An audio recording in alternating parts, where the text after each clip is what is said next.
ASI Sandeep Kumar ने खुद को गोली मारकर सुसाइड की और अपने मामा के मकान में उनकी डेड बॉडी मिली। जहां पर मामा का खेत था वहां पर एक सेंटर बना हुआ था, जगह बनी हुई थी, वहां पर इन्होंने अपने आप को गोली मारी। ये है संदीप कुमार। इन्होंने जो अपना वीडियो बोला वो वीडियो पूरा 6 मिनट का है। मैं यहां पर तो उसको प्ले नहीं कर रहा हूं, आप चाहें तो उसे ट्विटर पर जाकर सुन सकते हैं। ये अपनी तरफ से बात कहते हैं कि मैं आप लोगों को सच्चाई से अवगत कराना चाहता हूं। इन्होंने जो बात वीडियो में बोली वो बात इन्होंने सुसाइड नोट पर भी लिखी और भगत सिंह से प्रेरणा पाते हुए सच्चाई के लिए अपने आप को गोली मारकर सुसाइड करने को इन्होंने रेफरेंस माना कि जब तक मैं खुद को गोली नहीं मारूंगा तब तक लोगों में चेतना नहीं आएगी, लोग तब तक दलित की राजनीति से ही प्रभावित रहेंगे। उन्हें यह लगता रहेगा कि एक दलित के साथ अन्याय हो रहा था, इसलिए हरियाणा में ऐसा हुआ। मैं खुद को गोली मारकर यह बताने का प्रयास कर रहा हूं कि जिन पर आरोप लगे वो ईमानदार लोग थे। गिरफ्तार मैंने किया था, भ्रष्टाचार का आरोप था, भ्रष्टाचारी ने इस तरह से इसको बदल दिया कहानी को, क्योंकि जो ये आईपीएस ऑफिसर जिनकी मौत हुई है, इनके जो साले हैं ये विधायक हैं आम आदमी पार्टी से। भटिंडा के अंदर मैंने गूगल पर जो जानकारी निकाली उससे पता चला, और भी आप चेक कर लीजिएगा, राजनीति में कनेक्शन है। इनकी पत्नी बड़े अधिकारी के रूप में काम कर रही हैं, सरकार के बहुत करीबी हैं। तो कहीं उनकी इमेज को नुकसान ना पहुंच जाता, उनकी राजनीति को नुकसान ना पहुंच जाता, पत्नी की इमेज को नुकसान ना पहुंच जाता, इसलिए इस डर में कि कहीं रिश्वत में मैं पकड़ा ना जाऊं, इसलिए उन्होंने खुद को गोली मार ली। ऐसा कहकर संदीप कुमार ने बताया कि जो पूर्ण कुमार मरे हैं उनके पीछे की कहानी क्या है। ठीक है, तो संदीप कुमार की पूरी कहानी में जो सार है वो मैंने आपको बता दिया। बाकी आप पढ़ना चाहेंगे तो ये पूरा कंटेंट हम टेलीग्राम पर या हमारी वेबसाइट अंकितइंस्पायरइंडिया.com पर भी आपसे साझा कर देंगे। इन्होंने कई आरोप लगाए, उनमें से था राव इंद्रजीत को बचाने के लिए 50 करोड़ की डील का मामला। इसमें इन्होंने यह भी बताया कि नरेंद्र बिजारनिया जो हैं, एक ईमानदार ऑफिसर, नरेंद्र बिजारनिया उस समय रोहतक के एसपी थे, जिन्होंने इनको गिरफ्तार करने के लिए, या फिर कहिए कि भ्रष्टाचार के मामले में जो, अच्छा मैं इस बीच में फिर से एक बार याद आपको दिला दूं, जो शुरुआत में मैंने बताया था, इस पूरी कहानी को अगर एक बार के लिए आप देखें तो यहां पर लिखा है कि इनके सामने नरेंद्र बिजारनिया अड़े रहे, इनके सामने ईमानदार अफसर नरेंद्र बिजारनिया अड़े रहे। उन्होंने अपनी पोस्टिंग के दौरान हमेशा ईमानदारी से काम किया, भ्रष्टाचारियों को तो छोड़ो अपनी सैलरी से गुजारा करते थे। इन्होंने पुलिस कर्मचारियों का भला किया। आईजी जिस दिन पोस्टेड हुए उन्होंने देखा कि ऑफिस में किस कर्मचारी की क्या जाति है, उन्हें हटाना शुरू कर दिया और अपने करप्ट आदमी लगाने शुरू कर दिया। अब इस कहानी को थोड़ा सा यहां पर समझ लेते हैं।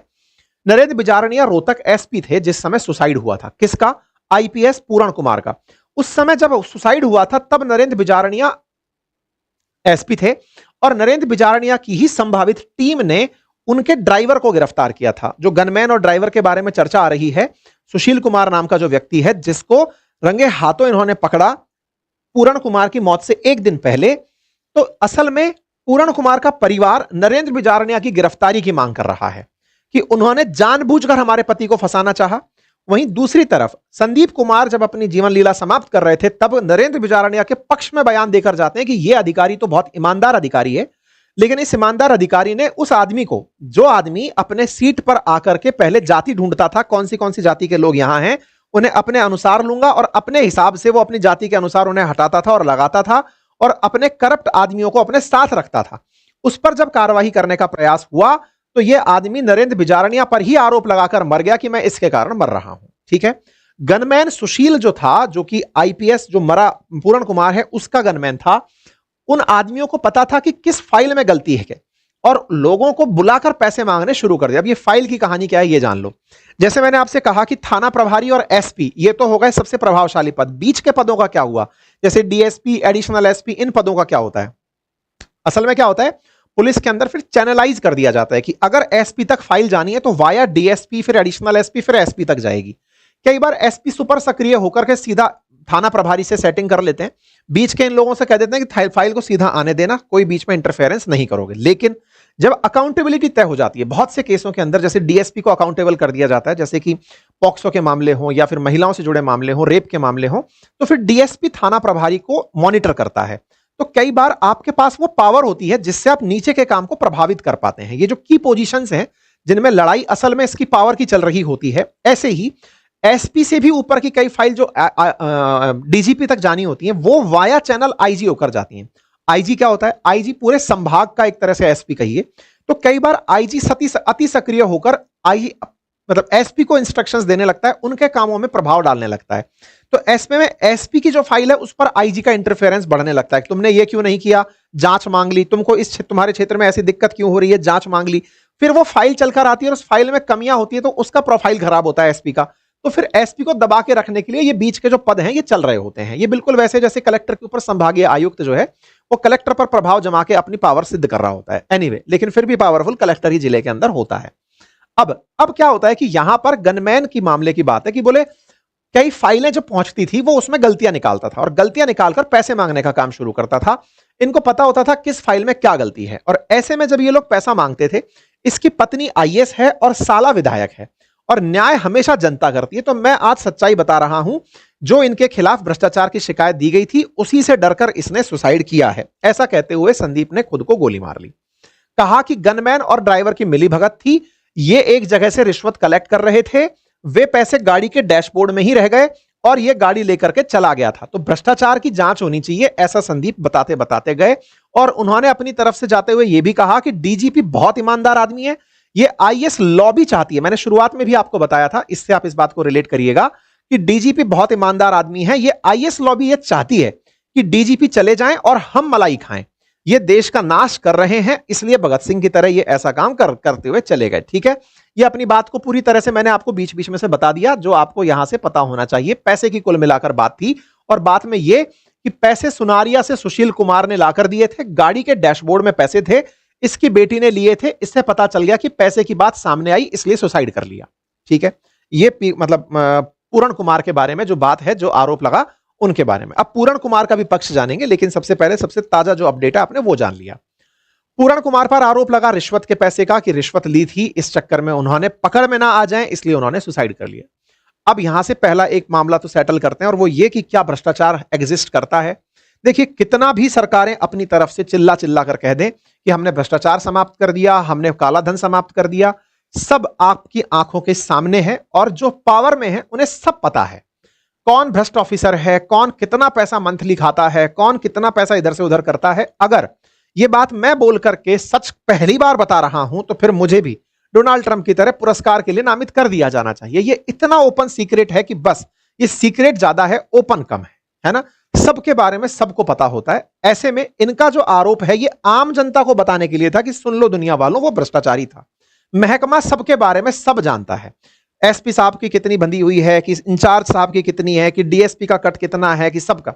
ऐसा नहीं है कि पूरा महकमा करप्ट होता है, बहुत से लोग यहां पर। और इंटरेस्टिंग बात मैं आपको बता दूं कि हर महकमे में कुछ ईमानदार लोग भी हैं। इस तरह से हम यूनिवर्सल सबके ऊपर कवर नहीं डाल सकते कि साहब ये पैसे लेते हैं और ये पैसे नहीं लेते। ठीक है, इसके जो इनके आरोप थे, अब इनकी गंभीरता आरोपों पर तब ज्यादा बढ़ जाती है जब ये खुद को मार लिए कि भाई देखो, मैं बताने के लिए कि देखो ये आदमी भ्रष्टाचारी था, लेकिन फिलहाल ये कह रहा है कि डीजीपी को हटाओ, एसपी को हटाओ, इसके परिवारजन पीछे पड़े हुए हैं, वो भ्रष्टाचार को छुपाने के लिए जाति का कार्ड खेल रहे हैं, ऐसा कहते हुए ये खुद को गोली मार लेते हैं। अब चलते हैं पूरण कुमार की कहानी पर। अब इनकी कहानी सुनिए साहब। ये हरियाणा में तैनात हैं, 2001 बैच के आईपीएस ऑफिसर हैं। इनकी पत्नी है अमनीत पी कुमार, जो कि आईएएस ऑफिसर है, 2001 बैच के ऑफिसर है। स्वास्थ्य, वित्त और औद्योगिक विकास जैसे सेक्टर्स में काम करती रही हैं। 2025 में 7 अक्टूबर 2025 को इन्होंने खुद को गोली मार ली चंडीगढ़ के अपने घर के अंदर।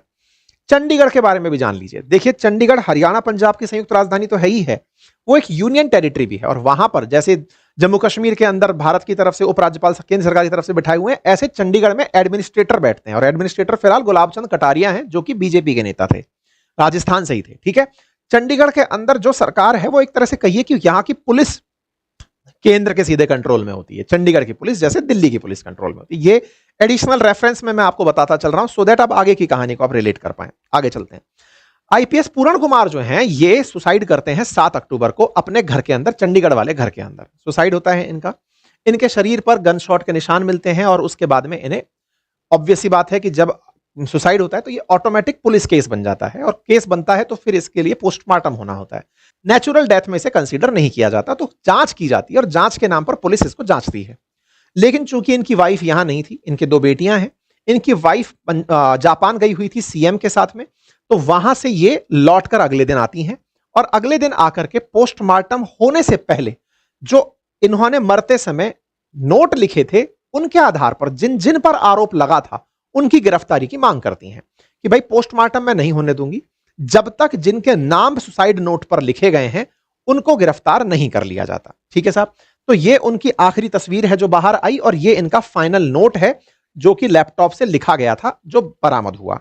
हालांकि अभी तक पुलिस लैपटॉप तक नहीं पहुंच पाई है। पुलिस लैपटॉप की जांच करना चाहती है कि उस पर किसके टाइप किए हुए निशान हैं, ये टाइप किसी और ने किया था या इन्हीं का टाइप किया हुआ था, ये अभी जांच का विषय है। फिलहाल के लिए ये लेटर्स यहां से प्राप्त होते हैं। हरियाणा सरकार के साथ में अब ये मामला निकल कर आता है कि इन्होंने ये जो अपना सुसाइड नोट लिखा, जैसे संदीप कुमार ने अपनी 6 मिनट की वीडियो और 4 पेज लिखे, ऐसे पूर्ण कुमार ने भी अपना पूरा की पूरा नोट लिखा, इवन वसीयतनामा तक लिख करके ये खुद को गोली मारे।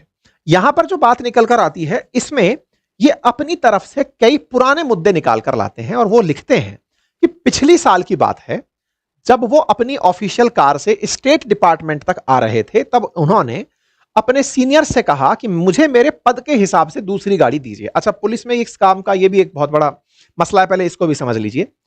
आपने बहुत बार देखा होगा, जैसे होता है ना, सरकारी नौकरी के पीछे सबसे बड़ा क्रेज किस बात का है? एक तो जो आपको सलामी मिलती है उस बात का, और दूसरा जो आपको गाड़ी मिलती है। गाड़ी का अपना एक रौला होता है, जैसे राजस्थान के अंदर एसपी को स्कॉर्पियो दे रखी हो या फिर कहीं पर कोई और बढ़िया गाड़ी दे रखी हो। इस तरह से गाड़ियों से भी डिग्निटी तय होती है कि किसको कौन सी गाड़ी मिली हुई है। पद के हिसाब से अगर छोटी गाड़ी रह जाती है या फिर आपको पद ऐसा दे दिया जाए जो खांचे का हो। खांचे का पद का मतलब क्या होता है? आप हैं बड़े आईपीएस ऑफिसर, लेकिन पद आपको ऐसा दे दिया जहां काम ही नहीं है। ऐसे में इनका आरोप था पिछली साल का कि इनको जो गाड़ी दी गई थी वो डिस्क्रिमिनेटरी थी और इस तरह की सेलेक्टिव थी, जो इनके लायक गाड़ी नहीं थी। ये उस समय भी बढ़िया पद पर थे पिछली साल, लेकिन इनके साथ डिस्क्रिमिनेशन हुआ। इन्होंने एक और मुद्दा उठाया और वो ये था कि इनके प्रमोशन के साथ में जस्टिस नहीं हुआ। इनके साथ के जो और बैचेस हैं उनको तो सही समय पर प्रमोशन मिला, लेकिन इनके प्रमोशन में एक जैसी यूनानिमिटी नहीं फॉलो हुई। इनके एलिगेशन हमेशा ये रहे कि प्रमोशन में भी इन्हें एससी कैटेगरी का देख करके डिस्क्रिमिनेट किया गया। इनके आरोप थे कि जो पे फिक्सेशन है ऊपर के बैचेस के हो गए, इनके पे फिक्सेशन भी नहीं हुए, यानी कि सर्विसेज में इनके साथ में डिस्क्रिमिनेशन हुआ, हरेसमेंट हुआ, ह्यूमिलिएशन हुआ। इनके बारे में ये अपने बारे में यही बात बोलते रहे कि इनके साथ में बहुत सारे आईएएस ऑफिसर्स और आईपीएस ऑफिसर्स, जब जब भी इनके द्वारा जानकारी किसी को दी गई तो इन्हें इसी आधार पर डिस्क्रिमिनेट किया गया कि तुम एससी से आते हो। इनको हमेशा वो पद दिए गए जो प्रभावशाली पद नहीं थे। इनको जहां मौका मिला वहां पर इन्हें इंसल्ट किया गया। एक मामला इन्होंने टेंपल कंस्ट्रक्शन का भी रखा। इन्होंने कहा कि इन्होंने एक अनऑथराइज्ड कंस्ट्रक्शन था टेंपल का, पुलिस लाइंस में उसको रुकवाया था, उसकी वजह से भी इनके खिलाफ मामला बन गया था, यानी कि लोग इनके खिलाफ हो गए थे। यानी कि मंदिर निर्माण रुकवाने के कारण इनके साथ में जाति आधारित डिस्क्रिमिनेशन होता रहा। इनके साथ में कई जगह ऐसी जगह पर भी डिस्क्रिमिनेशन हुआ जहां इनके समकक्ष लोगों को अच्छी पोस्टिंग मिली, इन्हें अच्छी पोस्टिंग नहीं मिली। ऐसा इन्होंने अपने सुसाइड नोट के अंदर आरोप लगाए। हरियाणा के डीजीपी, और इन्होंने इस सुसाइड नोट के माध्यम से जो बातें लिखी उसमें हरियाणा के डीजीपी शत्रुजीत कपूर और रोहतक के एसपी नरेंद्र बिजारनिया, अभी रोहतक एसपी बदल चुके हैं क्योंकि नरेंद्र बिजारनिया को छुट्टी पर भेज दिया गया है, नहीं, शत्रुजीत कपूर को छुट्टी पर भेज दिया गया, उनको शायद एपीओ किया गया है, समेत 15 मौजूद और पूर्व अधिकारियों पर प्रताड़ित करने के आरोप लगाए गए।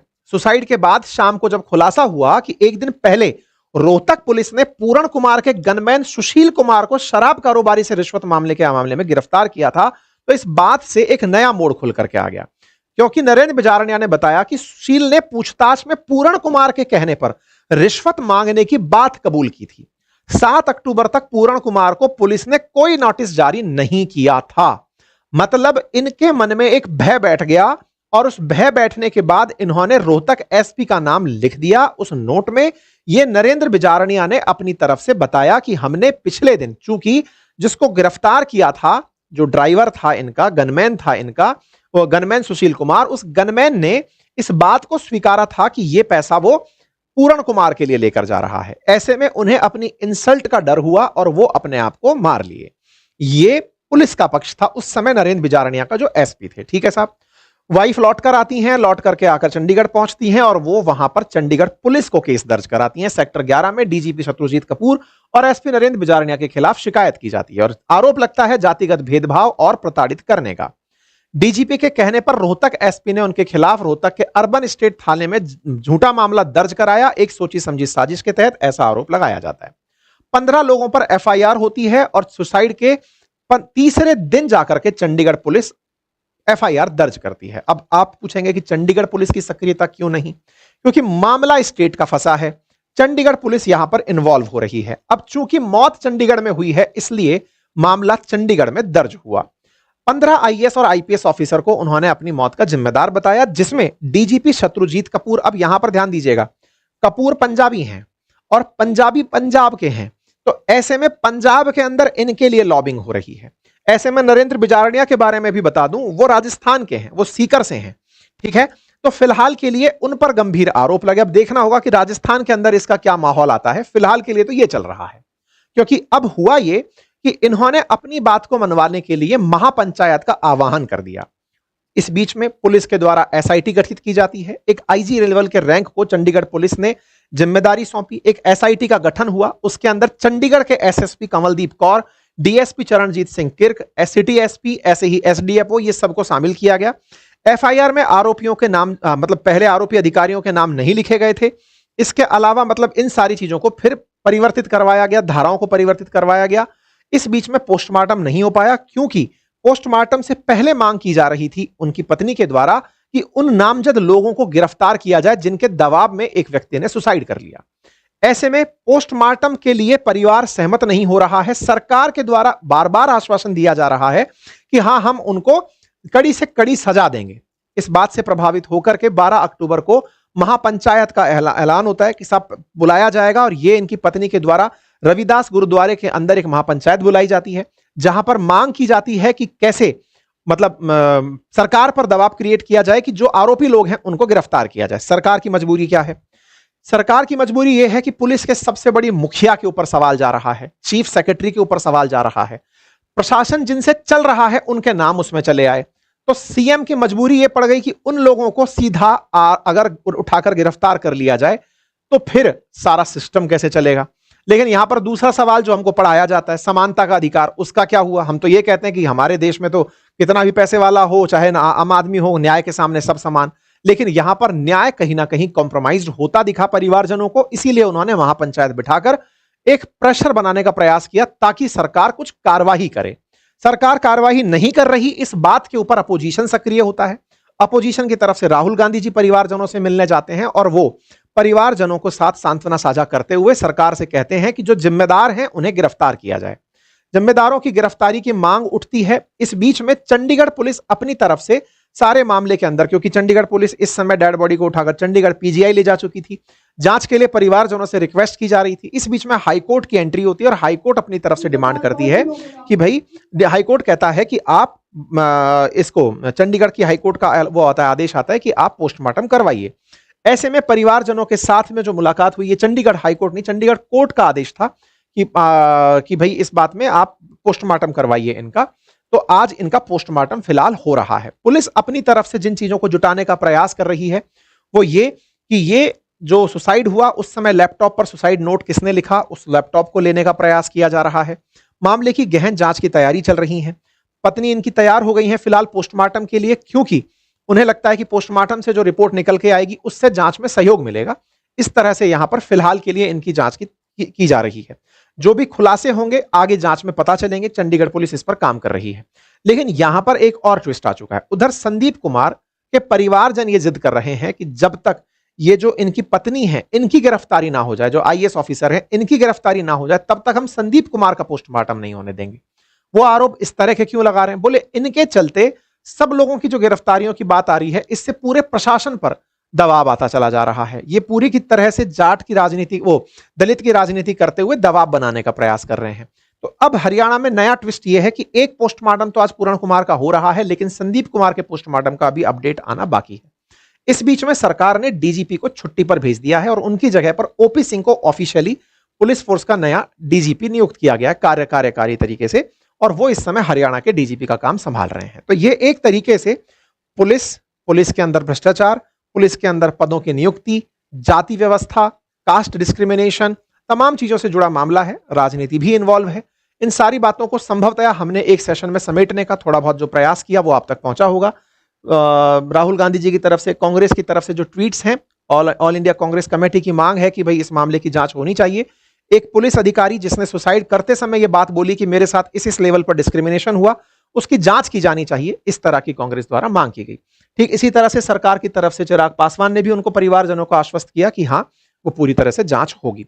अब पूरी तरह से चंडीगढ़ पुलिस की निष्पक्ष जांच पर भरोसा करते हुए पोस्टमार्टम किया जा रहा है और आगे की चीजें तय की जा रही हैं। हरियाणा के बारे में मैंने आपको बता ही दिया कि किस तरह से यहाँ के जातिगत समीकरणों का प्रभाव पड़ता है। तो उम्मीद है कि फिलहाल आप लोगों को ये जाति पूरी बात जो है वो समझ में आ गई हो। बाकी जो भी तथ्यात्मक रूप से आपको अतिरिक्त जानकारी हो, कृपया करके कमेंट्स में अपडेट करें। फिलहाल के लिए इतना ही। जानकारी पसंद आई हो तो साथियों से साझा करें। आप इस विषय पर क्या सोचते हैं, अपनी राय कमेंट बॉक्स में जरूर डालें। बाकी अपनी पाठशाला और बातें बाजार की पर उपलब्ध हैं हमारे ऑफर्स, आप जिन्हें जाकर देख सकते हैं। Thank you so much.